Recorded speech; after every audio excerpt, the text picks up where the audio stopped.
What's going on, everybody? Welcome to another edition of Recher Reacts. I am Jay Recher here with you. Yes, still rocking the collared shirt. Took the tie off and the jacket off, but if you know me, I was at Raymond James Stadium tonight for the Buccaneers' 24-14 win over the Miami Dolphins. We're gonna break that all down for you here tonight on the show. Make sure you follow me on all social media at Jay Recher, whether it's Facebook, YouTube, Twitter, a little bit of everything.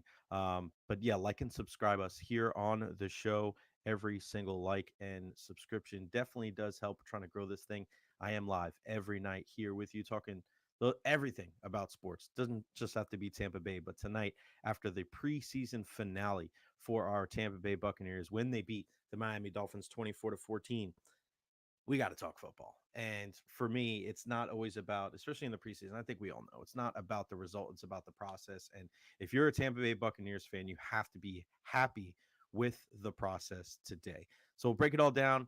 I'll tell you why this is the ideal start for Tampa Bay. We've got a one-on-one with Tristan Wirfs. Got a chance to talk to him for about a minute today. I got a couple questions in, so I wanted to share that with you tonight on the program. What is your biggest takeaway? And if you're having trouble commenting on whether it's Twitter or Facebook, head on over to my YouTube, youtube.com/@ JRecher10. That's JayRecher10, and comment. What was your biggest takeaway from the win tonight? Buccaneers over the Dolphins. Again, I was there at Raymond James Stadium. Always good to be at Ray J for a Buccaneers game, and especially when they come away with a victory, even in the preseason. Yeah, let's start right at the top at what we were kind of looking for going into this game. And ultimately, the health was the most important thing. Stay healthy, please. That was my big thing. Please. No crazy injuries. No, we don't want to see the cart. We don't want to see guys banged up. We didn't hear Paul Porter in the press box at all talking about, this guy's questionable to return. Nothing. Everything was nice and smooth. The weather held up. It was a well-attended game. Like, it was a really, really great atmosphere at Raymond James Stadium. Fans are very excited about this season ahead for the Tampa Bay Buccaneers. And we wanted to see with the majority of the starters in the game. And it was announced before the game from the Buccaneer Radio Network that both Mike Evans and Levante David would not play. So I don't think a big surprise there. And what you're getting from 13 on the offensive side of the ball and 54 on the defensive side of the ball. So I don't think anybody was kind of losing their mind that they didn't play tonight. All well and good. And Todd Bowles said earlier this week, when asked, hey, how long are the starters going to be out there? And he said that they didn't really have, a set, number of plays or number of drives. It just until he saw what he wanted to see, they would stay in there. But he didn't have to wait long. 7 plays, 70 yards, an incredible first drive with Baker Mayfield at the helm, culminating in a 4-yard touchdown run for Rachaad White. And a lot of people tweeted out the same thing. Awesome drive. Way to go. Well done, Tampa Bay Buccaneers. Now get the hell off the field. And that's exactly what happened. The entire offense changed. Kyle Trask, a new offensive line, new weapons on the outside. That is exactly what you wanted to see as a Tampa Bay Buccaneers fan. Baker Mayfield finishes the night 3 of 3, 54 yards. The big pass going to Jalen McMillan down the right sideline. They challenged it. The call on the field stood. A 28-yard grab deep into Miami territory. The only target for the rookie wideout, but he looked so comfortable, and everybody was so jacked up after that play. That is exactly what you want to see from your stud rookie. And you can tell that kid's going to be a big part of this offense. Not taking anything away from anybody else, but he's got it all. He can run every route in the route tree. He can line up inside. He can line up outside. He can make tough catches. I really like this kid's makeup. Out of all the guys, just think about that wide receiver core at Washington with Jalen Polk and Roma Dunze and Jalen McMillan. Holy smokes. Weapons all over the place. And you saw that on display tonight. One of the big plays that really stood out to me on that first drive was there was a play action called by Liam Cohen, and a play action and then a throw. It was a screen to Rachaad White, and it was a thing of beauty. It was executed to perfection. It was one catch for 17 yards for Rachaad White. That 17-yard gain drew oohs and ahs from the Buccaneer faithful there at Raymond James Stadium. That's what we've been clamoring for. some intelligent play calling, getting guys open in space. You saw something a little bit later on too with Sean Tucker in the second half of the game, a really nice screen pass to him where he took that 27 yards for a long gain. So Liam Cohen seems to have a propensity as a play caller to get his players in a position where they're out in space. And you saw that with Rashad White. You saw that with Sean Tucker. Um, it's exciting. And it's exciting to be able to see the advances that we've seen in training camp and some of these joint practices really come to fruition in that third preseason game when you finally see the starters out there. And it was a great time. It was a great time just to watch that, and I think that's all anybody really needed to see. Shout out to Greg DeCruz watching from Costa Rica. Greg, appreciate you and your Buccaneer fandom, man. You really are a dedicated fan for the Tampa Bay Buccaneers. I know that does not go unnoticed. That is for sure. And all right, so you get him out of there. Buccaneers defense is out there, and there was a play where, and shout out to who made that big play early on in the game. It was Vi Jones. He was all over the place tonight. 5 tackles for him, one big TFL on third down, and shout out to Vi. But the guy that really disrupted that play was Vita Vea. He was in mid-season form, and the center for the Miami Dolphins had absolutely no chance on that play. And Vita Vea he looks slimmer, but he looks ready to roll. And that combination with he and Kalijah Cansey in the middle, they are going to get some incredible push up the middle for this Buccaneers defense. And I can just imagine what teams are going to have to do to try to scheme their. It's one thing to scheme your pass rush, and try to, like, all right, scheme against a pass rush and say, hey, we got a slide protection this way, that way. But when you get those guys rushing up the middle like that, I mean, what do you do? I mean, your running game is going to be non-existent. Don't be surprised if in a couple weeks when Washington tries to run the football, it's damn near impossible for them to get to the line of scrimmage with two guys like Cansey and Vita Vea in the middle. It was just a glimmer tonight, and you can feel kind of the audible in the press box of, like, once the starters got out of there, it came down a little bit. It really definitely felt different when it came to that game for the Tampa Bay Buccaneers, but you saw what you wanted to see. And I agree with you, Greg. Team looks like a well-oiled machine. You love the physical football. See you in 2 weeks. Shout out to my guy, Nelly Vidal, as well. But a solid start for the Tampa Bay Buccaneers. Some of the things that I wanted to see, that was Chase McLaughlin. And I said it today on Jay and Zach. One of my bank on it predictions was he was going to have a perfect night from the field. That's exactly what we saw from him. A nice 51-yard field goal. He was 3 for 3 when it came to extra points. Chase McLaughlin, he's good. He's ready to roll. A couple of good punts from Jake Camarda, too, and Nolan Cooney got in there. So 5 punts total. Um, so just a solid night in the special teams area of the Tampa Bay Buccaneers. But I want to get back to what we saw from the offense. Kyle Trask, 17 of 24, 141 yards, 2 touchdowns, one to Ryan Miller, one to Tanner Canoe. He has such a great chemistry with a guy like Cody Thompson. We've been joking about that in training camp, that Trask to Thompson, that duo is it's been really, really good. Cody catches 7 of 8 balls. And one of the most impressive things on the night was Cody Thompson had a huge block in the middle of the field that they showed on the big screen, and people were just, ooh, that's just football, man.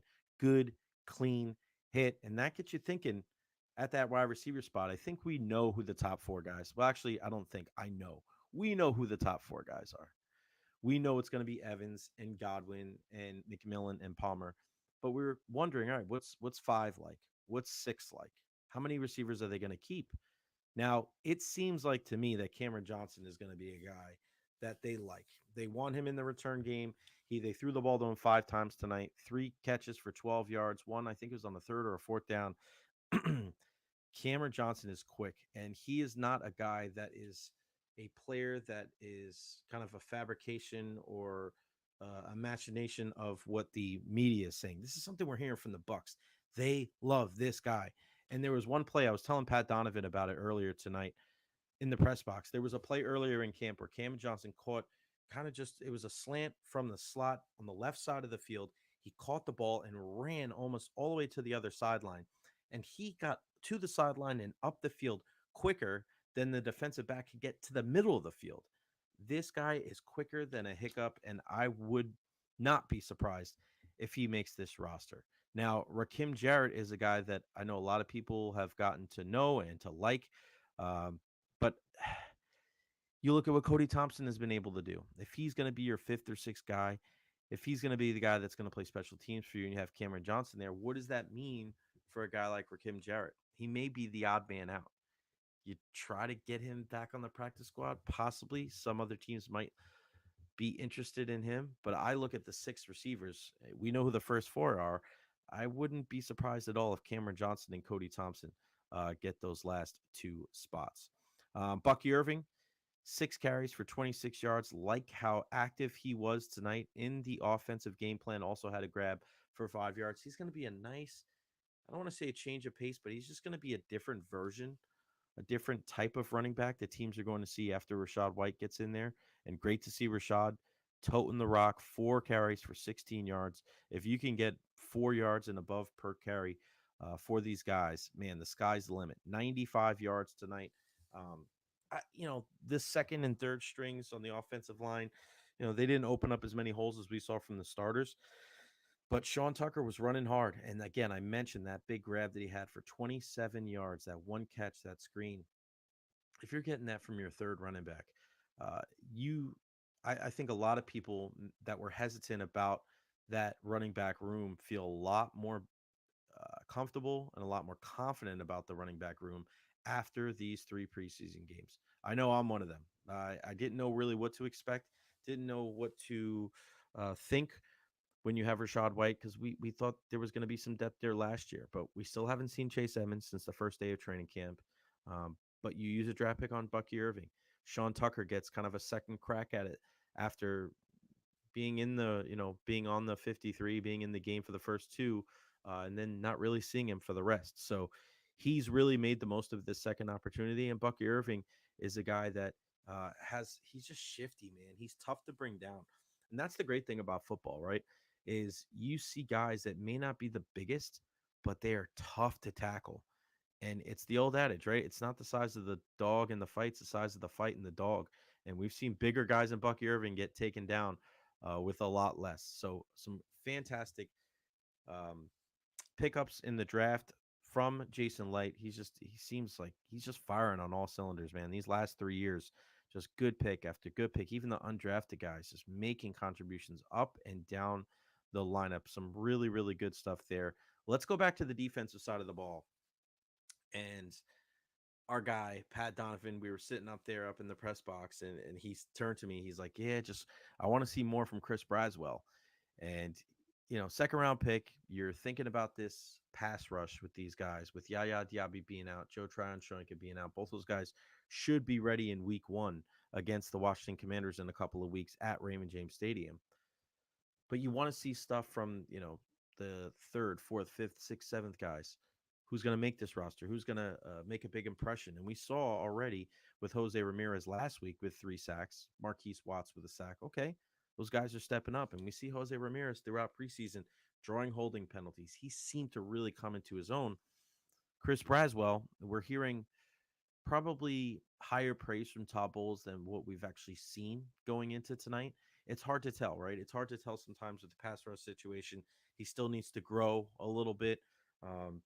But man, as soon as Pat turns to me and says something about Chris Braswell, he bats a ball down on a screen, and on the very next play, he gets around the corner and he sacks the quarterback, Mike White. That's what you wanted to see. That's what you wanted to see from the second year or from the second round pick from Alabama. If he can do that, just think about it, guys.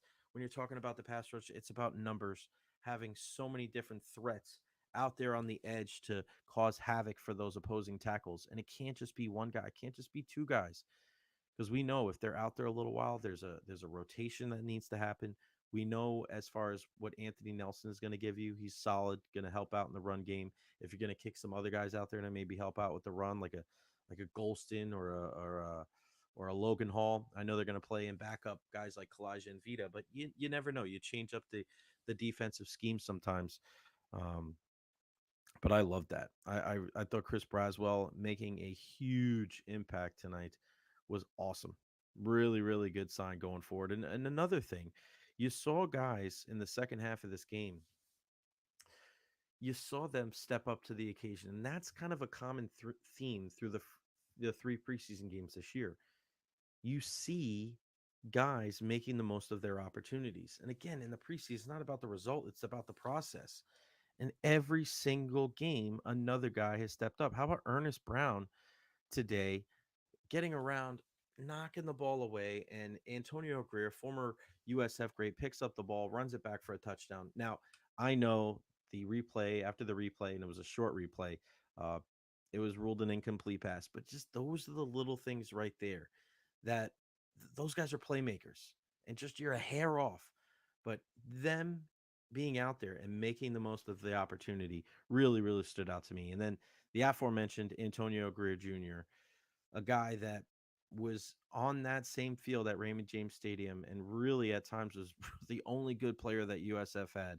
And he was hawking guys down, running from one side of the field to the other. And I felt so bad for guys like him and Dwayne Boyles. They'll always stick out to me. I got a special place in my heart for those two guys because they were playing on some bad USF teams. Luckily, the Bulls have turned it around and, days are different, but it just showed the heart of a guy like that.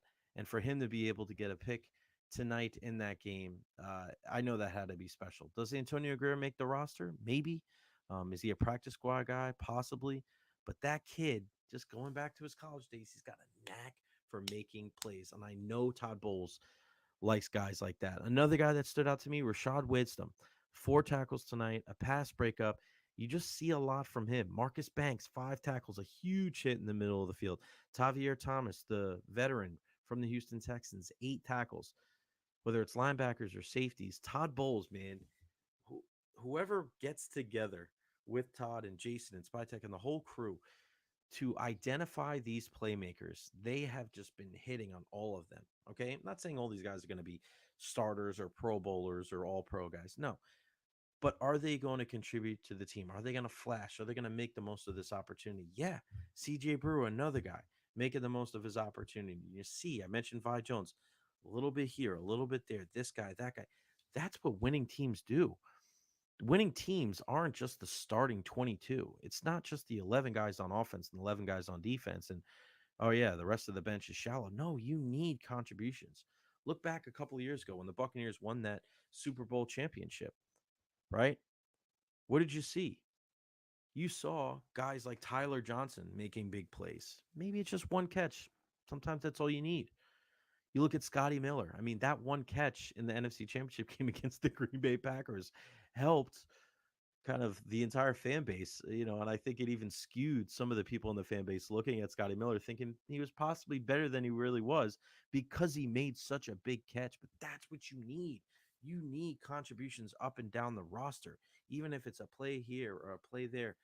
Every single good team has that. And I just love that this Buccaneers team has so much depth at the bottom end of their roster. So if their number gets called, they're going to be ready to make a play. I really, really like what I've seen from the Buccaneers. And again, I don't look at this through pewter colored glasses. I feel like I'm pretty pragmatic and pretty realistic when it comes to the teams in the Tampa Bay area. Sometimes people say that I'm too favorable. Sometimes people say I'm hating. I guess I'm doing it right if I'm hearing that from both sides. But I think there's a lot of good things coming from this Tampa Bay Buccaneers team. There's a lot of positive signs. There's a lot to like going into the season opener in two weeks and change at Raymond James Stadium against the Washington Commanders. I wanted to get to this real quick, Greg. Any surprise cuts, Jay Golston, perhaps? I don't think so. You bring Will Golston back pretty early on in the offseason. I think he'll make this team help out on rundowns. You got him and Logan Hall. Do I think it's his last year?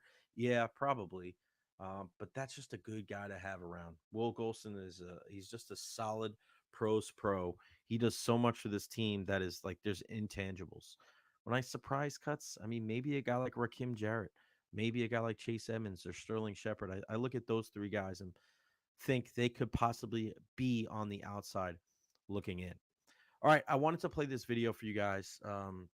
Tristan Wirfs. I got an opportunity to talk to Tristan one on one before the rest of the media came in. So this year, while a good chunk of the media is going to go into the press conference room and hear from Todd Bowles and Baker Mayfield, I'm going to stay in the Bucs locker room and talk to some guys. And got a chance to listen to what Kyle Trask had to say and got a chance to talk to Tristan Wirfs for a little bit. And he seemed so happy with the performance of the team. Let's hear what Tristan had to say about a couple of things, including scoring on the first drive and the play of one Graham Barton. A guy like Graham Barton, finally getting the nod. Mm-hmm. You've been in that spot before, mm-hmm. Rookie getting that start. How have you seen his game evolve over the last couple of months?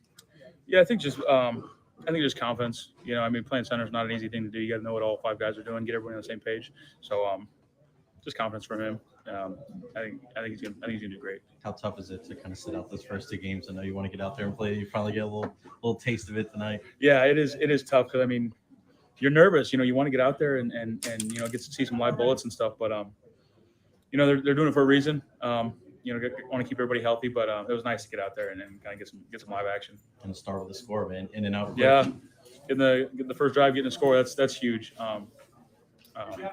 We want to keep that. We want to keep that rolling. Get that during the regular season too. Good stuff there from Tristan Wirfs, and I think about Tristan and how much he's grown. 2020, the rookie season. Now it's 2024, and he's carving out in a Hall of Fame career. And I know it's still early, guys, but this is how Hall of Fame careers start, right? NFL stands for not for long. So the way that you try to build on an early success is to continue to do what Tristan is doing. He's moving from right tackle to left tackle, and he's taken to it like a duck to water. And he's a guy that just listen to what he had to say. I was nervous.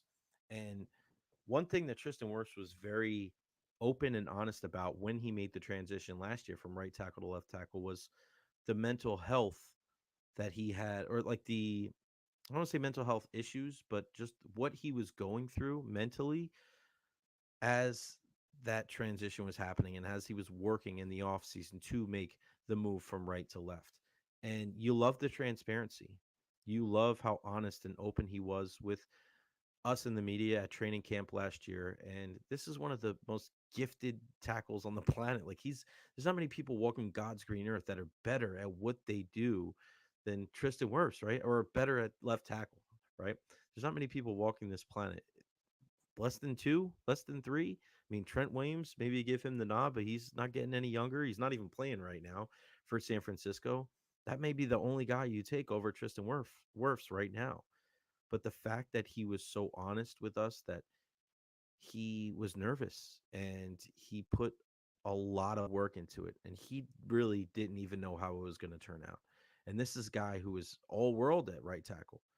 He makes the transition to left tackle, and you could just imagine what's going through his head. Am I going to be able to be this good on the left as I was on the right? Am I going to let my team down?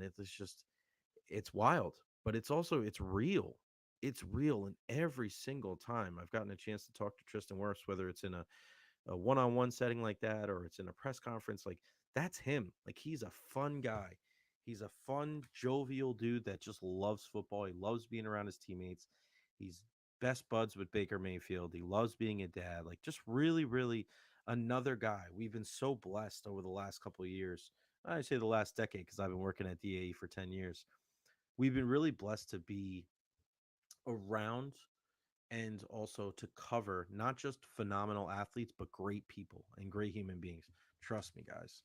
Not everybody's like that. It's people say, oh yeah, a lot of guys are probably good guys. Yeah, you're probably right. But some aren't. Some are not so pleasant. Some are not so great to deal with. Some you kind of walk up to you like, all right, let's get this rolling. And it's very, it's very here, there, and it's very, kind of by the book. But there's certain guys that are just, you can tell they enjoy the game. They enjoy the interaction with people. They enjoy life. And it's kind of revealing when you see certain athletes that are the best of the best at their position and you listen to them talk and you see how they conduct themselves and how they treat other people. That's part of the reason why I was such a big fan of Steven Stamkos over the years. Was he was such a great player, but he was even better human being.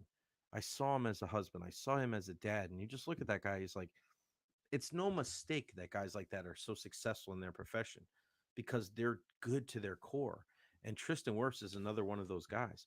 Always has a smile on his face, always saying nice things about other people. You heard what he had to say there about Graham Barton. He helped Luke Gedicke out at the right tackle position. In his transition last year, he was phenomenal going from left guard to right tackle. You see him, chumming it up with Ben Bredesen every day. There's just such a good feeling with the offensive line right now.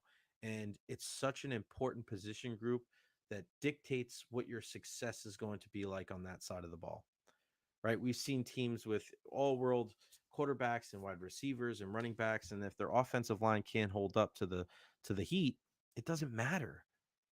It means very little. Guys are running for their lives. Guys are just fighting to get back to the line of scrimmage.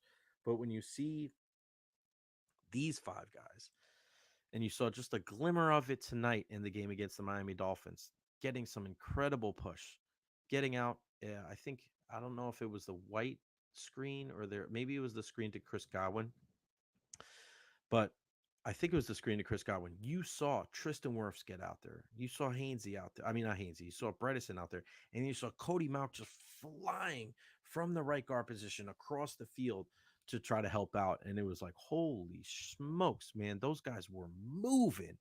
And that is going to be a key to the success of the Tampa Bay Buccaneers this year. And why, once again, I just don't quite understand why people are not giving the Buccaneers more credit. You look at the interior of their defensive line. Vita Vea and Kalaji Kancey. You look at what their offensive line has been able to do. You have an all-pro left tackle. You have a guy that could be a Pro Bowler this year at right tackle in Luke Gedicke. You have a first-round pick in Graham Barton that gets better every freaking day. And two guards that at the very least are slightly above average, and I think they could get even better. Look at the offensive lines throughout the league. Not many teams can look at the five guys they have and 2 weeks before the season be like, all right, I'm cool with that. I'm cool with those five guys. It's wild. It's great to see. It is great to see this Tampa Bay Buccaneers team have so many good players, especially on that offensive side of the ball, and in such an important position group like the offensive line. And the backups too. I mean, Sua Opeta would have been nice to have there, but Robert Hainsey, he can be your center. In a pinch, he could play guard. 7, 8 tackles. You're going to need some other guys to step up to. Elijah Klein, we saw him at right tackle last week. They could play both guard spots. So you have about 7 guys in that rotation. Any team that loses an offensive tackle or offensive guard, or any offensive lineman are going to struggle. But, if something like that were to happen in certain spots, and I'm not talking about a guy like Tristan Wirfs, but I think the Buccaneers will hold up better than most. So a lot of good signs, a lot of good things for the Tampa Bay Buccaneers in this preseason finale against the Miami Dolphins. Again, follow me on all social media platforms at Recher. Make sure you like and subscribe to my YouTube channel right here. I just got back from the game. I still got my collared shirt on right here. Took the tie off, took the jacket off.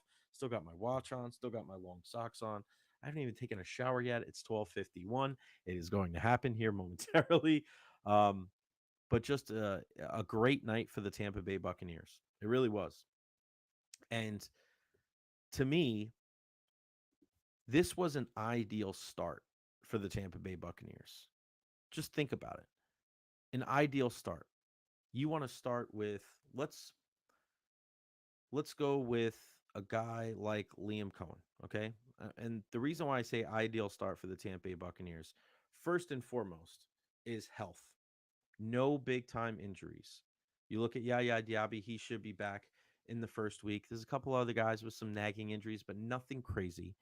Nothing season ending outside of Sua Opeta, who would have been a backup anyway. So that right there is a great start. New addition to the coaching staff, Liam Cohen. Early returns for this Buccaneers offense is overwhelmingly positive. We've seen it throughout training camp. We've seen it in the preseason games, especially in the game tonight against the Miami Dolphins on that first drive, where that was one of the cleanest drives that we've seen from the Tampa Bay Buccaneers at Raymond James Stadium in the last 3 years. That was clean as a whistle. Also, your draft class. Just look at these guys. Graham Barton wins the starting job. Chris Braswell finishes the preseason with the sack. You've seen really good plays from guys like Tyke Smith, Jalen McMillan with the big grab tonight. You start looking up and down, like the contributions. I already mentioned Elijah Klein, right? Devin Culp. He's shown pretty well, but I mean, he's a late round pick. You really like what you've seen from this Buccaneers draft class. And you got to tip your hat once again to Jason Light and the job that he and his entire crew have been able to, just the job they've been able to do, right? Barton, Braswell, Smith, McMillan. Oh, yeah. Did I mention Bucky Irving? Let's not forget Bucky Irving. He is easily the RB2 of this team. He's a guy that can return some kicks. He's dynamic. He's fun to watch. He's hard to bring down. You've seen a lot from the 7 guys that they've drafted. And I was reading an article today on ESPN where they were kind of ranking it and the draft, not ranking the draft classes, but looking at every single player that was drafted. And I read every single team and I went through every single draft pick. And there's some teams where draft picks, they didn't even play. They're coming back from injury. They don't know if they're going to make the roster. You look at Graham Barton, he's your starting center. Chris Braswell is definitely making the team. He's going to be one of your big time pass rushers, right? Even if it's just a rotational guy to start. Tyke Smith is a jack of all trades on the defense. Jalen McMillan's certainly starting in this offense. Wide receiver 3, wide receiver 4. We know Bucky Irving is entrenched at RB2 behind Rashad White. And then you have Elijah Klein that I think you can rely on as a backup offensive lineman. And we'll see about Devin Culp. I think I think he's played pretty well in training camp. He's just, it could be a numbers thing with him with guys like Kate Otten and Payne Durham and maybe even like a Keefe that they could be taking his spots. So the draft class has been solid as hell. Also, you look at the guys that you were able to bring back and the contributions that they've had. You look at Mike Evans, you look at Levante David, great stuff there. You wanted to see Zion McCollum take a step forward. He picks off Tua Tagovailoa in the first play of 11 on 11s in joint practices the other day. The guys you're looking to step up, they have. KJ Britt, starting middle linebacker, taking over for Devin White. He is the guy that leads the charge at the end of stretching every single day. He stepped right into that leadership role. Todd Bowles looks at ease. He looks like he's as happy as he's ever been with the Tampa Bay Buccaneers. There's just so many good things happening with the Tampa Bay Bucs right now that you have to be happy as a fan base. It is an ideal start for the Tampa Bay Buccaneers. And that should give you hope going forward into the regular season. You should have high hopes. You should have lofty aspirations. You should feel that this team should win the division and make a long postseason run. I know there's other people that have hesitation out there, whether it's because of the Falcons or they don't trust some of the things with the Buccaneers. They've won the division 3 years in a row. And I think some of the things that they really needed to work on, fixing the interior offensive line, fixing the play calling, getting a little bit deeper at the skill positions, they did all 3 of those things. So why don't people have more faith in the Buccaneers? I don't know. But it'll be the Buccaneers, they'll be laughing last and they'll be laughing the loudest. That is for sure. But I'm excited for this team. I'm excited for this season. I think you end the preseason on a high note. And now, any of these guys out there that are dealing with some nagging injuries, like Yaya Diaby, Joe Tryon-Shoyinka, Jordan Whitehead, you let them heal up. And then in just a little over 2 weeks, the Buccaneers kick off the 2024 season against the Washington Commanders. And I cannot wait. And I know you can't either. And then, oh yeah, let's not forget. Let's show love once more. Got to show love to Chase McLaughlin. Finishing the preseason on a high note, making all 4 of his kicks. That is what you want to see from the Tampa Bay Buccaneers. Offense, defense, special teams, rookies, veterans, coaches, all on the same page. So the sky is the limit for the Tampa Bay Buccaneers in 2024. And the start, ideal. This is the kind of start that you need if you want to get this season off on the right foot. And I think that's exactly what the Tampa Bay Buccaneers have done.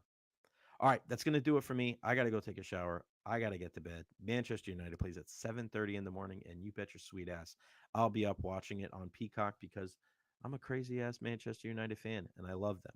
Follow me on all social media platforms at Recher. Make sure you like and subscribe to my YouTube channel. We're trying to blow this thing up as big as humanly possible. The Recher podcast is going to be starting up in a couple of weeks. I'll be interviewing some of the Tampa Bay sports stars in our area, everybody from Phil Esposito to Titus O'Neil and everybody in between. I cannot wait. All right, guys, have a great rest of your night. What a night for the Tampa Bay Buccaneers. Get some sleep. Sleep in tomorrow if you can. And yeah, cheer on the Rays as they just lost. Yeah, that sucks. Oh well, it's gonna happen. It's been that kind of year for the Tampa Bay Rays. All right, I'm out of here. Everybody have a great night. We'll see you next time right here on Retro Reacts. Peace out.